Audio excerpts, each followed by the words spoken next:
এবং দ্বিতীয়ত প্রশ্ন আমাকে করেছিলেন যে কুরবানি কি অন্য কারো পক্ষ থেকে দেওয়া যায়? আমি বলবো অবশ্যই অবশ্যই দেওয়া যায়। হযরতে আলী রাদিয়াল্লাহু তাআলা আনহুকে আল্লাহ রাসূল সাল্লাল্লাহু আলাইহি ওয়াসাল্লাম উপদেশ দিয়েছিলেন যে আমি ইন্তেকাল করার পর, আমি চলে যাওয়ার পরে যেন আমার পক্ষ থেকেও কুরবানি দেওয়া হয়।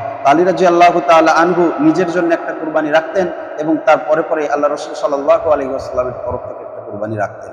তৃতীয়ত বিষয়, যেটা আমাদের খুব প্রচলিত একটা বিষয়, যে কুরবানির আগে নাম বলা, যে আমার নামে কুরবানি হবে, আরেকজন বলছে না আমার নামে হবে, আরেকজন বলছে না আমার নামে হবে। আসলে কিন্তু এই নিয়ত যদি আপনার মধ্যে থাকে যে আমার নামে কুরবানি হবে, তাহলে কিন্তু আপনার কুরবানি কবুল হবে না। কেননা কারো নামে কখনো কুরবানি হয় না, কুরবানি হয় কারো পক্ষ থেকে।